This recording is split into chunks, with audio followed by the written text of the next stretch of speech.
King, A Life, by Jonathan Eig. Introduction. Imagine this for a moment. It's a cold December night in 1955, in Montgomery, Alabama. A nervous energy buzzes through a crowd of 5,000 people, packed so tightly into a Baptist church that they spill out into the streets. They are angry. They are frightened. And they are waiting for a leader. Just a few days earlier, a woman named Rosa Parks was arrested for refusing to give up her seat on a bus, and now, this community is on the brink of a revolution, a boycott that could either change everything or get them killed. The man who is about to step up to the pulpit is only 26 years old. He's new in town. He has a wife and a newborn baby at home. He knows that taking on this role could be a death sentence. And here's the thing. He has no idea what he's going to say.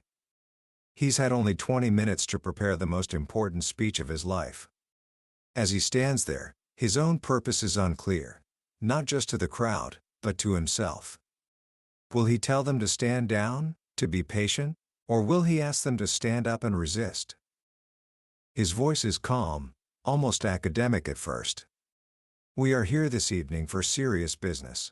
But then, something inside him catches fire. The voice deepens, it thunders. We are not wrong in what we are doing. The crowd roars. If we are wrong, the Supreme Court of this nation is wrong. If we are wrong, the Constitution of the United States is wrong. If we are wrong, God Almighty is wrong. For most of the 5,000 people there that night, it was the first time they had ever heard the voice of Martin Luther King Jr. And in that moment, a leader wasn't just chosen, he was forged.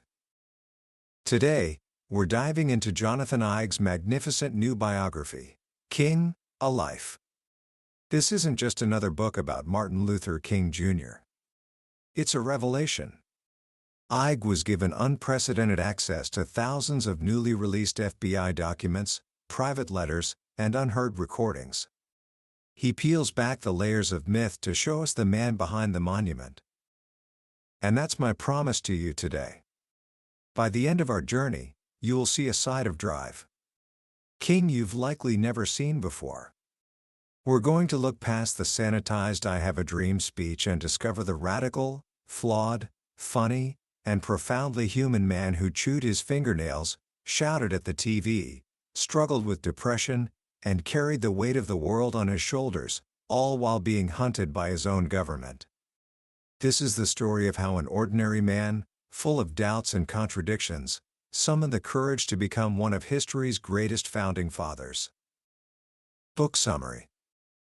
To truly understand Martin Luther King Jr., we have to go back before he was born, back to the dusty, sun-scorched fields of Stockbridge, Georgia, where his family's story was forged in fire and faith.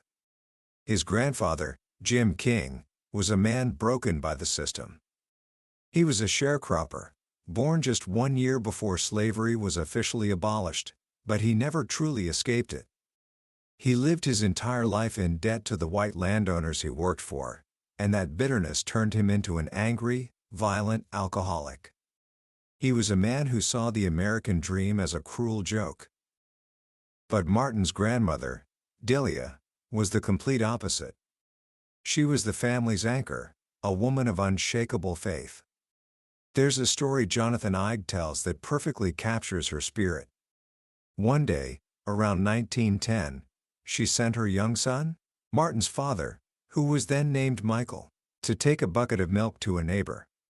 On the way, a white mill owner stopped the boy and demanded he fetch some water.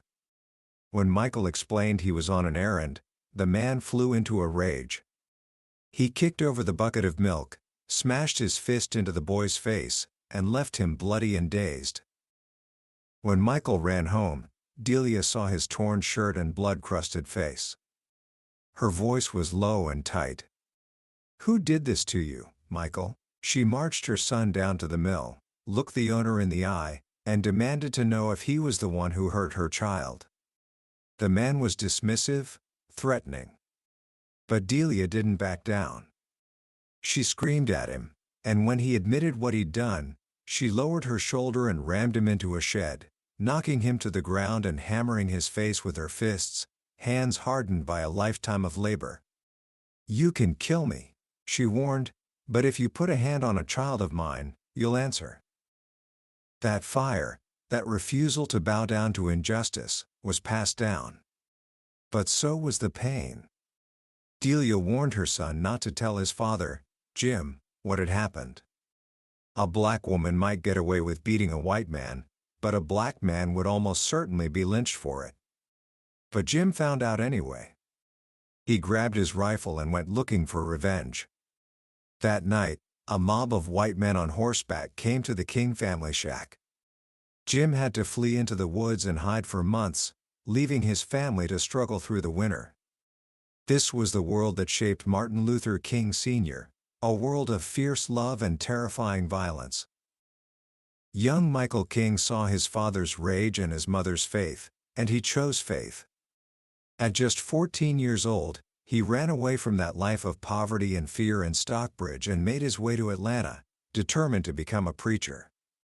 He was ambitious, but he was also uneducated.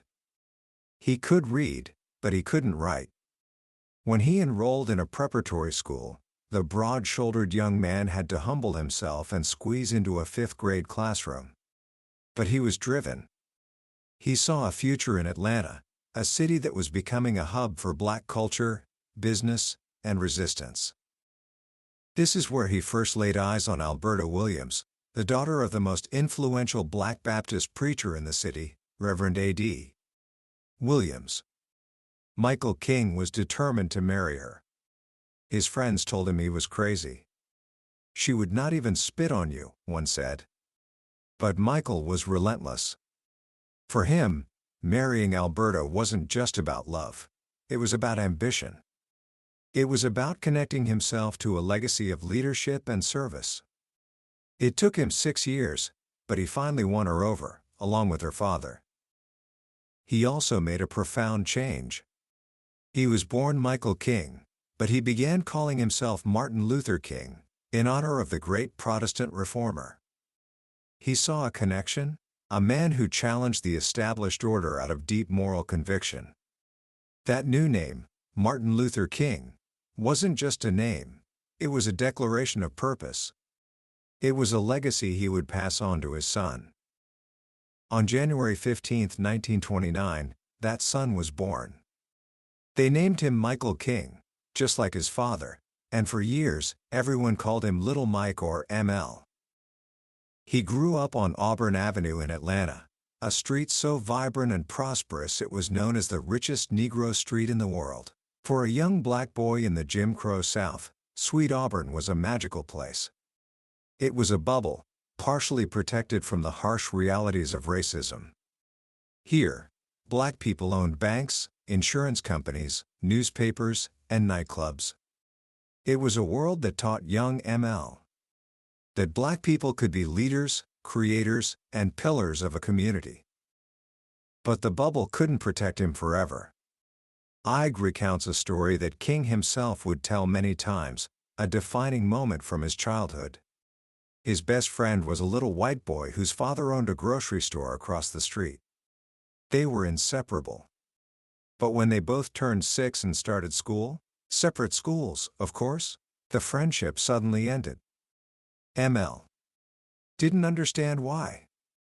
He went to his friend's house, and the boy told him that his father said he wasn't allowed to play with him anymore. The reason? The color of ML's skin. He was heartbroken. That night at the dinner table, he asked his parents to explain. His mother, Alberta, pulled him onto her lap and told him something that would become the foundation of his entire philosophy: "You're as good as anyone." It was the first time he became aware of the race problem, and for a moment, he wrote later, he was determined to hate every white person. That hatred didn't last, but the determination to fight racism never faded. In fact, it ignited a fire within him. "You just wait and see," the 6-year-old told his family, "I'm going to get me some big words." And he did. He fell in love with language. He would memorize long passages from the Bible and listen to the soaring sermons of his father, Daddy King, from the pews of Ebenezer Baptist Church. Daddy King was a powerful, booming presence, a man who had pulled himself out of poverty and built one of the most important churches in Atlanta. He was loving, but also strict, and sometimes brutal. Eig reveals that Daddy King would often whip his children with a belt, a practice that M.L. despised. When he was whipped, M.L. would refuse to cry, a small act of defiance. One of King's closest advisors, Bayard Rustin, later speculated that this brutalization from his father is what made Martin so averse to personal conflict later in life. He could stand up to racist sheriffs, but he struggled to confront his own colleagues. This created a tension inside him, a deep desire for his father's approval, yet also a yearning to break free and find his own path. He rebelled in small ways. He told his family he had no intention of becoming a preacher, considering it intellectually beneath him. He was embarrassed by the emotionalism of the black church, the shouting and the stamping. He dreamed of becoming a doctor or a lawyer. At just 15 years old, he got an early taste of life outside the segregated South.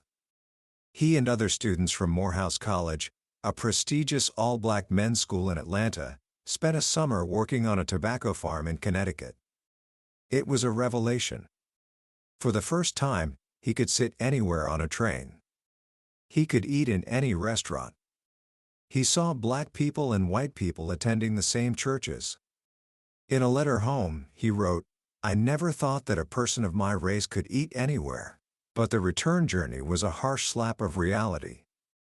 As soon as the train crossed into Washington, D.C., the curtain came down in the dining car, and he was once again segregated. "It was a bitter feeling," he said, "going back to segregation." This experience solidified his determination to fight for justice, but he was still unsure how. At Morehouse, he majored in sociology and was deeply influenced by the college president, Drive. Benjamin Mays. Mays was a towering figure, a brilliant theologian and orator who taught his students that they had a special responsibility to use their education to change the world. In Mays, M.L. saw a model for what a preacher could be, not just an emotional leader, but an intellectual and a social reformer. He saw that the church could be a powerful engine for change. He also read Henry David Thoreau's essay Civil Disobedience for the first time. The idea of refusing to cooperate with an evil system fascinated him. Slowly, the path began to clear. He realized that the ministry wasn't a step down, it was a calling. It was the place where all his passions, for scholarship, for oratory, and for social justice, could come together. In 1948, he was ordained as a minister and became the assistant pastor at his father's church. But he wasn't ready to settle down. He decided to continue his education in the North, at Crozer Theological Seminary in Pennsylvania, a predominantly white school. Crozer was where Martin Luther King Jr., the intellectual, was truly born. He dove into the works of the great philosophers and theologians. But he was one of only a handful of black students, and he felt the pressure to represent his race. He was meticulous about his appearance, always overdressed, his shoes perfectly shined. He was grimly serious, trying to avoid the white stereotype of the loud and always laughing Negro. But it was also at Crozer that he fell in love with a white woman, Betty Moitz. She was the daughter of the school's cook, and for a time, they were, in her words, madly in love. King was so serious about Betty that he talked to his friends about marrying her. But he knew the reality.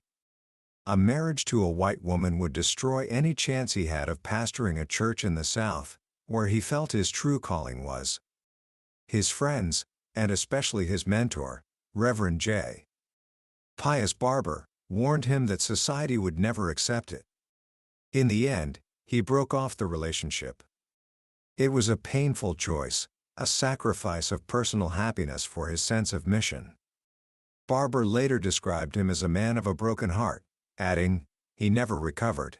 Years later, his friend Harry Belafonte would say that Betty was King's true love, a loss that haunted him for the rest of his life. After Crozer, he moved to Boston University to pursue his doctorate.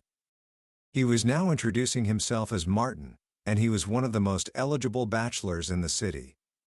He drove a green Chevrolet, a gift from his parents, and hosted gatherings of young black intellectuals he called the Philosophical Club. He was charming, confident, and, according to one friend, known for wrecking girls, but he was also looking for a wife. One day, a friend from Atlanta gave him the number of a young woman studying at the New England Conservatory of Music. Her name was Coretta Scott. Coretta was not like the other women he had dated. She was older, more serious, and fiercely independent. She grew up in rural Alabama, in a family that had managed to own their own land against incredible odds. She had seen her family's home and sawmill burned down by resentful whites. She had walked 5 miles to a one-room schoolhouse while white children rode buses. She was a veteran activist, having attended the progressive, integrated Antioch College, where she joined the NAACP and fought against local discrimination. She was in Boston on a scholarship, pursuing a career as a concert singer. When King called her, he laid on his smoothest lines. "I am like Napoleon," he said. "I'm at my Waterloo and I'm on my knees." Coretta wasn't impressed by the jive, but she was intrigued. On their first date, he told her she possessed all the qualities he was looking for in a wife: intelligence, character, beauty, and personality. Coretta was hesitant. She wasn't interested in dating a minister, especially not a Baptist one. She had her own career ambitions. And she worried about Martin's father, who wanted his son to marry a girl from a prominent Atlanta family. When they visited Atlanta together, Daddy King made it clear he didn't approve of Coretta. He thought a farm girl and aspiring concert singer was an unsuitable match for his son. In a tense confrontation, Daddy King told Coretta not to take Martin too seriously. Martin, to Coretta's dismay, said nothing in her defense. It was a test. Would Martin stand up to his powerful father? In the end, he did. He told his mother he was going to marry Coretta, and Daddy King eventually, reluctantly, gave his blessing. But it came at a cost for Coretta. She changed her major from performance to music education, accepting that her husband's career would come first. Martin was clear: he wanted a wife who would be home waiting for him when he got back from work. "It was," Coretta said, "the most important decision I would make." She saw in Martin a man who reminded her of her own strong, industrious father. She also saw a partner in the cause of justice. She believed that by his side, she could still make a contribution to the world. They were married in June 1953, on the lawn of her parents' home in Alabama. In a small but significant act of independence, Coretta had the promise to obey her husband removed from her vows. After finishing his coursework in Boston, King accepted a position as the pastor of Dexter Avenue Baptist Church in Montgomery, Alabama. It was a prestigious but challenging church, known for its educated, and some said snooty, congregation. Coretta would have preferred to stay in the North, but Martin felt a duty to return to the South. He felt this was where he was needed most. They arrived in Montgomery in 1954, just as the ground was beginning to shift under the feet of the Jim Crow South. The Supreme Court had just ruled in Brown v. Board of Education that segregated schools were unconstitutional. Hope was in the air, but so was a fierce and violent backlash. King was only 25 years old, but he moved quickly to establish his authority at Dexter. He was a different kind of preacher. His sermons were intellectual, sophisticated, and filled with quotes from philosophers and theologians. But they also carried the fire and passion of the traditional black church he had grown up in. He was a bourgeois leader of the masses, as his first biographer put it. For his first year, He focused mostly on his church and on finishing his doctoral dissertation. He was not yet deeply involved in the local civil rights activism being led by people like E.D. Nixon and Joanne Robinson. But he was watching, and he was waiting. Then, on December 1, 1955, everything changed. Rosa Parks, a seamstress and a longtime activist with the NAACP, was arrested for refusing to give up her seat on a city bus. Joanne Robinson and the Women's Political Council immediately swung into action, mimeographing thousands of leaflets calling for a one-day bus boycott. E.D. Nixon called King. He was the third person Nixon called. King was hesitant. "Brother Nixon," he said, "let me think about it." He had a newborn daughter, Yolanda, at home. He was new in town. He was only 26. But when his best friend in Montgomery, Reverend Ralph Abernathy, called moments later, buzzing with excitement, King couldn't say no. That night, leaders of the black community met in the basement of King's church.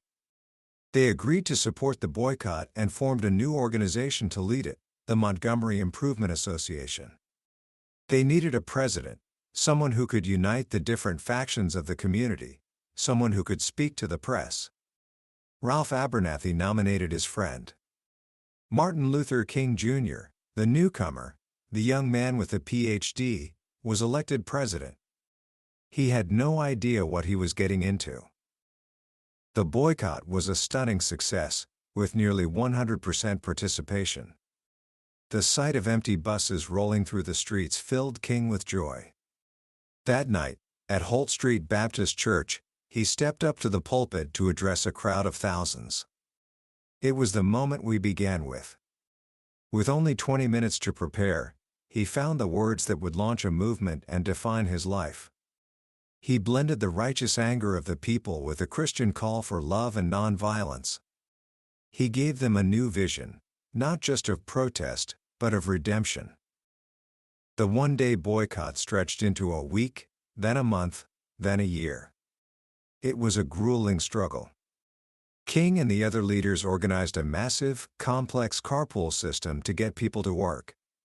They held mass meetings twice a week, where King's oratory filled people with the courage to keep walking. But the white power structure fought back with everything they had. King was arrested for the first time in his life, for driving 30 miles per hour in a 25-mile-per-hour zone. Late one night, he received a terrifying phone call. "Nigger," a voice said, "if you're not out of town in 3 days, we're going to blow your brains out and blow up your house." Shaken, King couldn't sleep. He went to his kitchen to make a cup of coffee and prayed aloud. "Lord," he said, "I'm down here trying to do what's right. But I'm weak now. I'm losing my courage."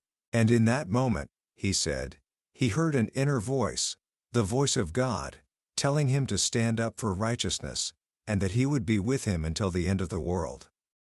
From that moment on, King said, he lost his fear of death.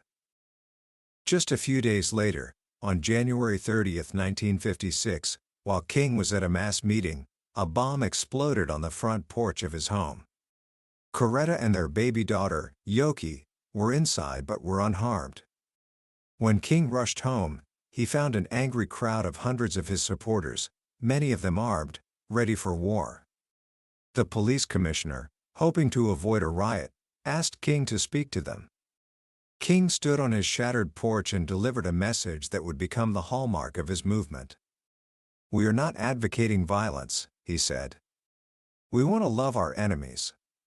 Be good to them. Love them and let them know you love them. If I am stopped, this movement will not stop. For what we are doing is right.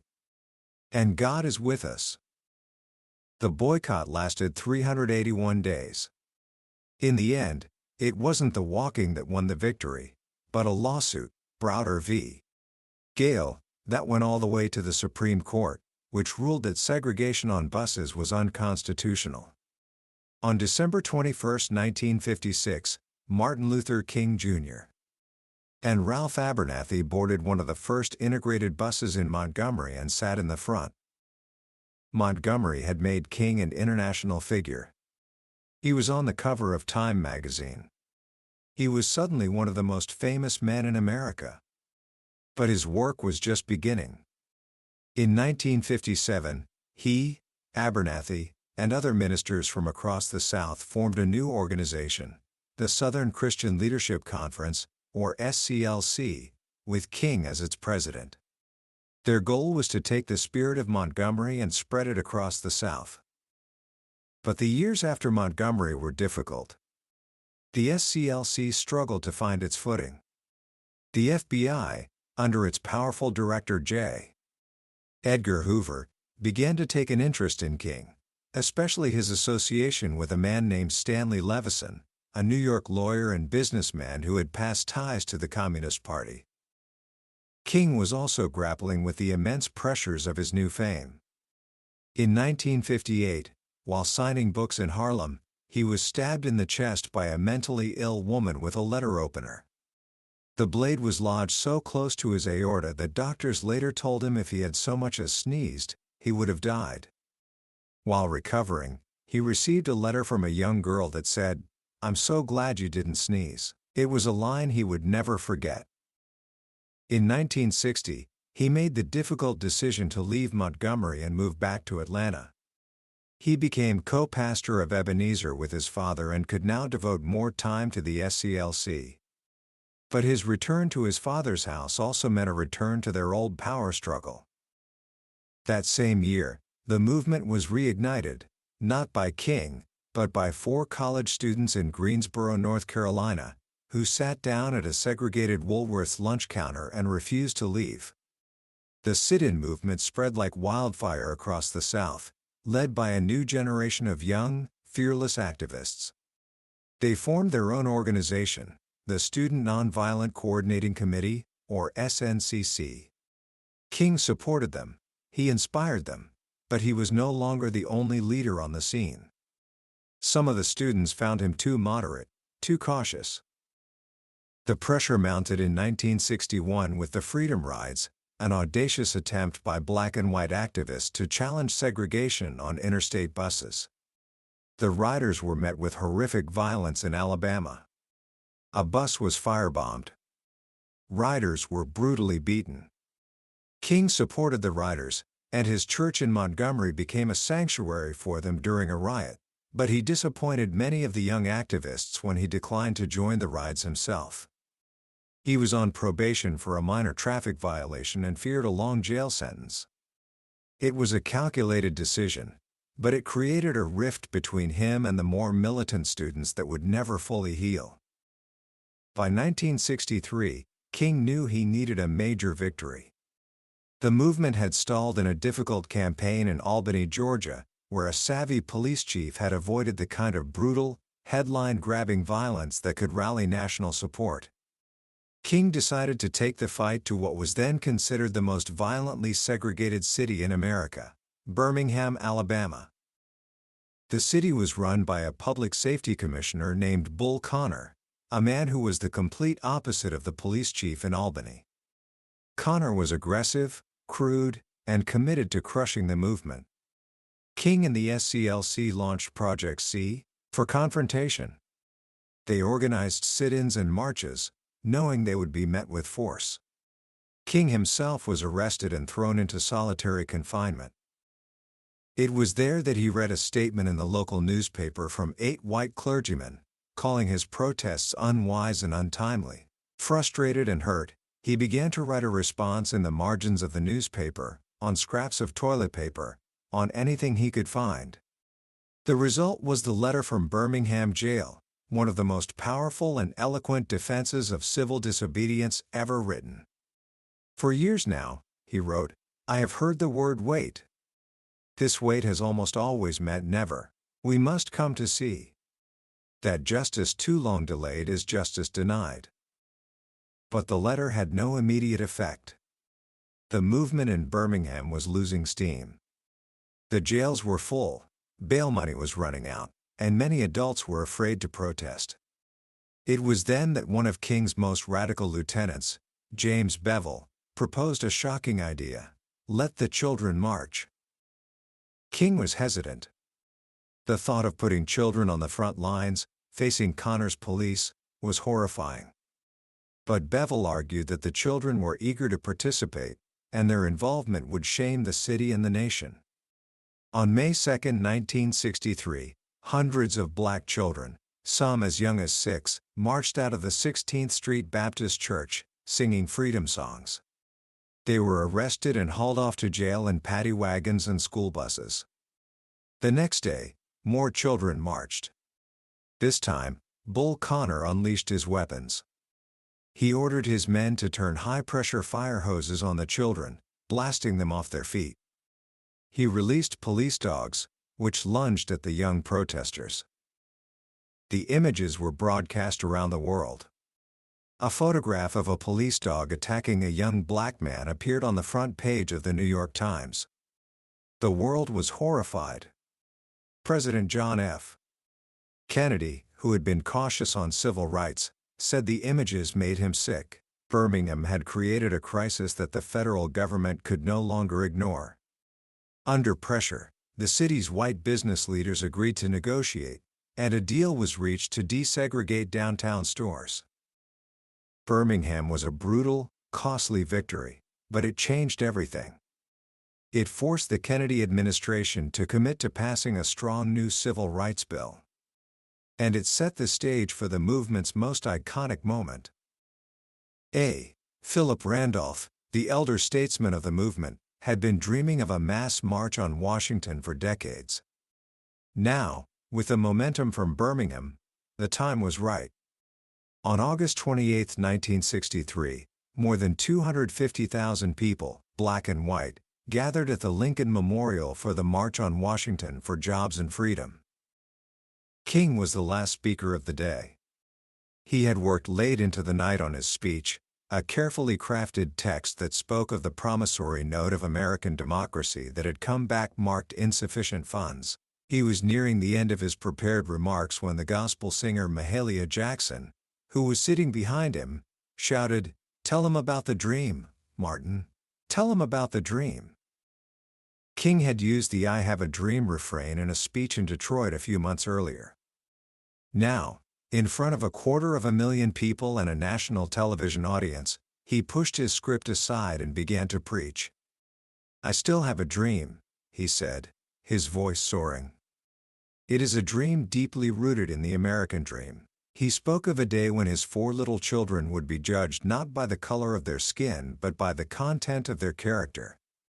He spoke of a day when Alabama would be transformed into a place where little black boys and black girls could join hands with little white boys and white girls as sisters and brothers.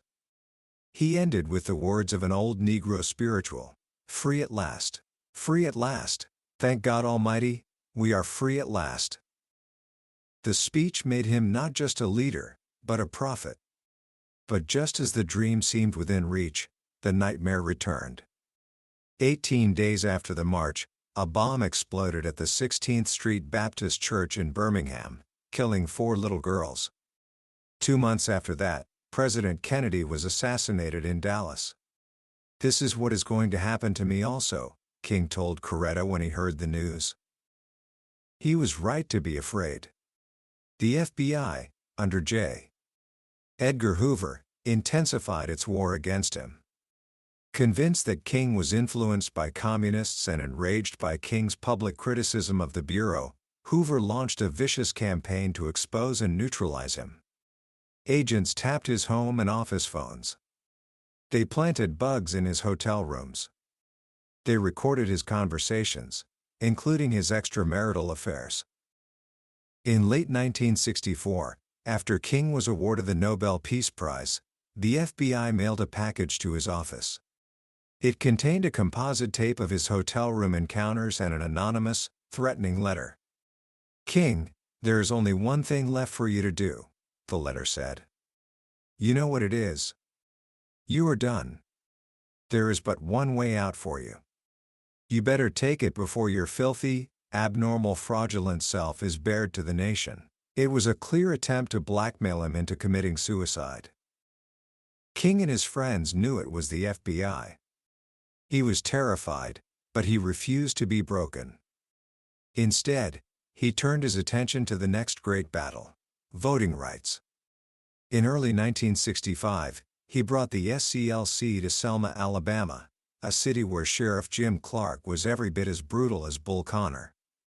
For weeks, protesters marched to the courthouse to try to register to vote, and for weeks, they were beaten and arrested. King decided to escalate the pressure with a 50-mile march from Selma to the state capitol in Montgomery.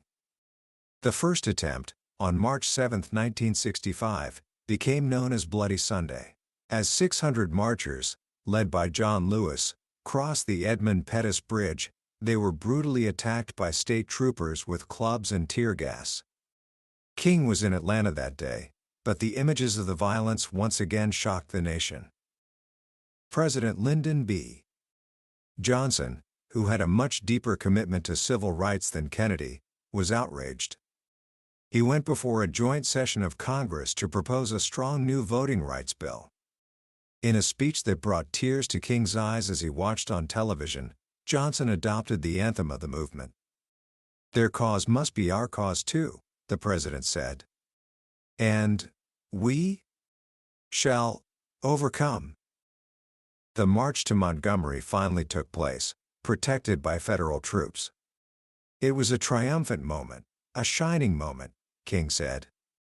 That summer, President Johnson signed the Voting Rights Act of 1965 into law. In many ways, it was the peak of the civil rights movement. In just a decade, the movement had toppled the legal structure of Jim Crow in the South. But King knew the fight was far from over. The victories in the South had done little to address the crushing poverty, slum housing, and police brutality faced by black people in the northern cities. In 1966, he made the controversial decision to take the movement north, to Chicago. He and his family moved into a dilapidated apartment on the city's west side to experience the conditions of the ghetto firsthand. Chicago was a different kind of battle. There was no obvious villain like Bull Connor. There were no clear-cut segregation laws to protest. The enemy was a more subtle, systemic racism, enforced not by whites-only signs, but by discriminatory real estate practices and political machines. When King led marches into all-white neighborhoods, he was met with a hatred even more vicious than what he had seen in Mississippi. Mobs of white residents hurled rocks, bottles, and bricks. King himself was struck by a rock. "I've never seen anything like it in my life," he said. "I think the people of Mississippi ought to come to Chicago to learn how to hate." The Chicago campaign ended in a messy, complicated compromise that many felt was a defeat. It was a brutal lesson for King. He realized that changing laws was one thing, but changing hearts, and deeply entrenched economic systems, was another. At the same time, the movement was fracturing. A new generation of activists, led by Stokely Carmichael, was growing impatient with nonviolence. They raised the cry of Black Power, a slogan that frightened many white allies and troubled King. He understood their anger, their desire for self-determination, but he feared that a turn toward separatism and violence would be self-destructive. And then there was Vietnam. King had grown increasingly tormented by the war. He saw it as a moral catastrophe, a drain on the resources that were desperately needed to fight poverty at home. His advisors warned him that speaking out would alienate President Johnson and destroy his relationship with the White House. But his conscience would not let him remain silent. On April 4, 1967, exactly 1 year before his death, he stepped into the pulpit of Riverside Church in New York and delivered his most controversial speech. He called the United States government the greatest purveyor of violence in the world today. The backlash was immediate and overwhelming. Newspapers that had once praised him now condemned him. The NAACP and other civil rights leaders distanced themselves from him.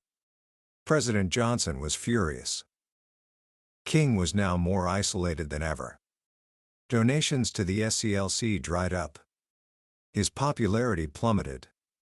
He felt depressed, exhausted, and unsure of the way forward. He told Coretta, "People expect me to have answers and I don't have any answers."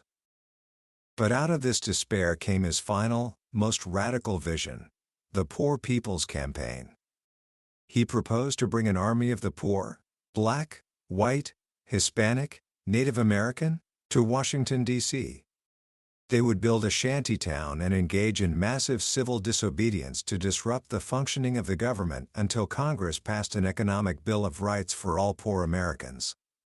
It was a call not just for civil rights, but for a radical reconstruction of society itself, a revolution of values. It was a desperate, audacious plan, and many, including his own staff, thought it was doomed to fail. In the midst of this planning, a call came from Memphis, Tennessee. The city's black sanitation workers were on strike, protesting miserable pay and dangerous working conditions. Their leader was his old friend, James Lawson. They needed his help. King was exhausted, but he couldn't say no. He felt a deep connection to the struggle of these poor, working men. Their fight was his fight. He led a march in Memphis that turned violent, not because of the strikers, but because of a small group of young people who began smashing windows.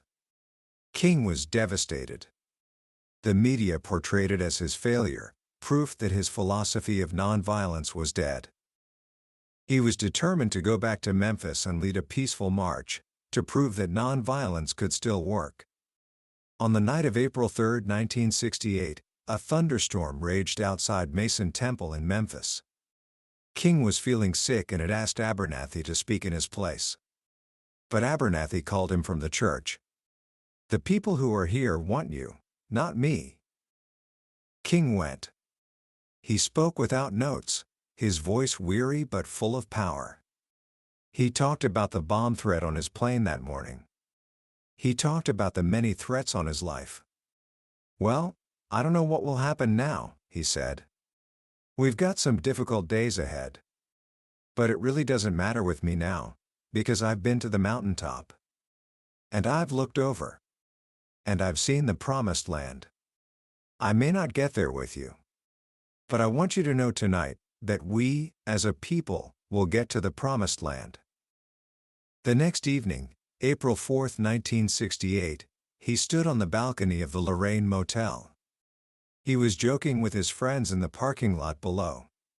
He asked the musician Ben Branch to play his favorite hymn, "Take My Hand, Precious Lord," at the meeting that night. As he turned to go back into his room, a single shot rang out. He was 39 years old. Commentary. When we think of Martin Luther King Jr., it's easy to picture the monument in Washington, D.C. A stoic, larger-than-life figure carved from a mountain of despair. Jonathan Eig's biography, King, A Life, does something remarkable. It chips away at that stone, not to tear it down, but to reveal the living, breathing, and often struggling human being inside. And in doing so, it makes his legacy more powerful, not less. The first profound lesson from this book is the power of embracing our own imperfections. We've been taught to see our heroes as saints, as people born with a level of courage and clarity that we could never possess. But Eig shows us a Martin who was plagued by doubt, who battled depression, who was unfaithful to his wife, and who often felt overwhelmed by the burden of leadership. And yet, it was this same man who found the strength to face down death threats, to comfort the grieving, and to offer a vision of love in a nation consumed by hate. His greatness wasn't in his perfection, it was in his persistent struggle to be better, to live up to the ideals he preached, even when he fell short. It teaches us that heroism isn't the absence of flaws, it's the courage to act in spite of them. The second key insight is that we have profoundly misunderstood his dream. We have frozen him in 1963, quoting his beautiful lines about little black children and little white children holding hands, and we have conveniently forgotten where his journey led him. The Martin Luther King Jr. of 1968 was a far more radical and challenging figure. He had come to see that Jim Crow wasn't just a Southern problem, it was an American problem. He saw that racial injustice was inextricably linked to economic injustice and to the violence of militarism. His call for a revolution of values wasn't just a call for people to be nicer to each other, it was a demand for a fundamental restructuring of our society. He challenged the very foundations of American capitalism and foreign policy. We have turned a radical profit into a comfortable holiday, and in doing so, we have avoided the difficult questions he was asking us at the end of his life, questions about poverty, wealth, and war that are more relevant today than ever. Finally, this book is a powerful reminder of the true meaning of nonviolence. We often mistake it for passivity, for simply turning the other cheek. But for King, nonviolence was a weapon. It was, as he called it, a sword that heals. It wasn't about avoiding conflict, it was about creating it. It was about creating a crisis, a tension, so dramatic that a community that has refused to negotiate is forced to confront the issue. From the Montgomery Bus Boycott to the marches in Birmingham and Selma, King's genius was in forcing America to look at its own ugliness in the mirror. He knew that unearned suffering is redemptive, not just for the person suffering, but for the soul of the nation that allows it to happen. So, what can we take from this incredible life? You don't have to be perfect to make a difference. Your vision for a better world should grow and evolve as you learn and experience more. And courage isn't the absence of fear, it's the decision to act for a cause greater than your own fear. That was a summary of King, A Life by Jonathan Eig. We've touched on the major moments and themes today, but I'll be honest with you, a summary can only ever be a map. The real journey happens when you walk the path yourself. The true power of this book lies in the small details, the private letters, the newly revealed conversations that bring this incredible man to life in a way I could never fully capture here. This summary is designed to help you decide if this story is worth your time. If anything we've talked about has sparked something in you, I urge you to grab a copy. Reading it isn't just an act of learning, it's an experience that can genuinely change how you see leadership, courage, and the ongoing struggle for a better world. A link to the book is in the description. Also, if you found this journey valuable, please take a moment to like this video and subscribe to the channel. It lets me know that these deep dives matter, and it ensures you won't miss our next exploration into another life-changing book. Let's keep growing and learning together.